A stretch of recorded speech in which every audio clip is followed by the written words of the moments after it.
Hey, welcome. I actually have a special guest here today. It's Josh from Playism, and he's here to talk about La-Mulana 2, the sequel to probably one of the toughest games that you should have played last year, but probably didn't. Josh, thanks for coming here today. And actually, let's talk about that. I don't think a lot of people really got their hands on La-Mulana. What is it? Why the weird name? Can you describe it a little bit? All right, so it's one of the Metroidvania style games, so it's a 2D platformer. I mean, the official genre is, I think, archaeological action exploration is what they go for. It's one of those Japanese things where they make it up. I like to think of it as a death trap, but go on. Yeah, there are plenty of those. The name itself, we actually got asked this pretty often. They switch around the characters of the Japanese director's name. His name is Naramura. You have to forget that the L and R's in Japanese are obviously the gray area. So it's La-Mulana is basically his name switched around, and they basically just made it up whenever they were younger and went with it.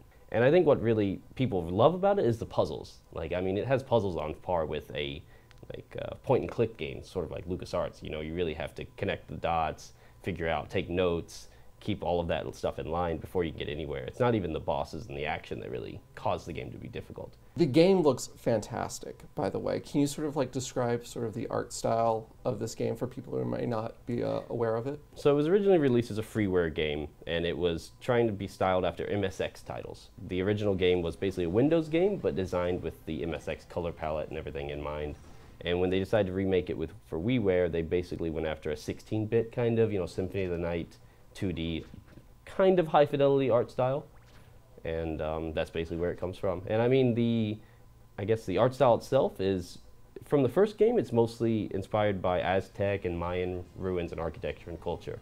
And the second one is actually going to take a different twist, and it's mostly going to be based on Norse mythology this time. So the entire story and everything is about the world tree, Yggdrasil, and everything.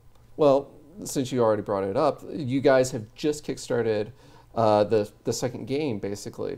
Why do you think you've had such like a passionate response from players for a game that is so tough? Originally, La-Mulana developers, Nigoro, were thinking of going to a different game.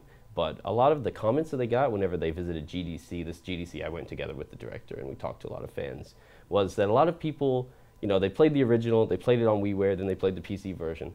And one comment was always that we wish we could just get amnesia and play through the game again. And so he's like, well, I guess I just got to make a new game. And after seeing a lot of other successful Kickstarters, some stuff like Chasm, which was made by Discord Games, has a very, and we talked to him, and he's also a La-Mulana fan. Like, he said that all this game's partially, inspired by La-Mulana. So the director saw that the fans would be able to support the project if we brought it out. And I think a lot of the response just comes from the fact that I think we put together a pretty good project. One of the things that you guys have done so well is sort of listen to the audience. The team was looking to build a different game, and then all of a sudden the audience is just there for a sequel. What kind of changes, what kind of sort of input has the audience had into this game? The biggest thing that we get told is, we want to experience the game again, and that some of the puzzles are just too obtuse, basically. Like, it's just not intuitive at all. And we don't want to, lower the difficulty level, but he has said that he wants to make it a little bit more intuitive to figure out what's going on. Like, there's plenty of moments when you get later in the game where you figure out this really hard puzzle, and then you get the unlocking sound, and you have absolutely no idea what you just did. Like, even if you've looked through all the clues and you're just like, okay, I'm just going to go wander around and start hitting walls with my whip and hope something happens. But that's probably the biggest change that we're going to go for. That, and it's still going to be using the original engine from La-Mulana, but the biggest change is now going to support widescreen. So it's going to be a little bit more modern. Still 16-bit like art style, but with widescreen aspect. Well, before you leave us, I think for anyone who's still on the fence, for anyone out there who's like, well, La-Mulana 2, I'm not sure, what do you have to say to those people?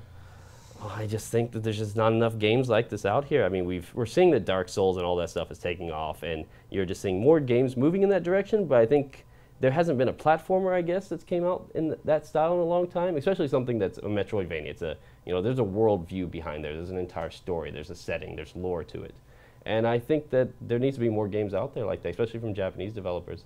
And Kickstarter, it's kind of slowly catching on in Japan. I mean, we've seen that there's Mighty No. 9. There's now the, I think it's Unsung Story. Yes. And then you had Project Phoenix.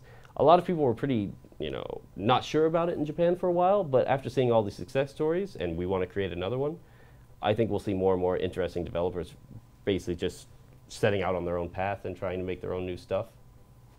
That sounds fantastic. Thank you very much for joining us today, Josh.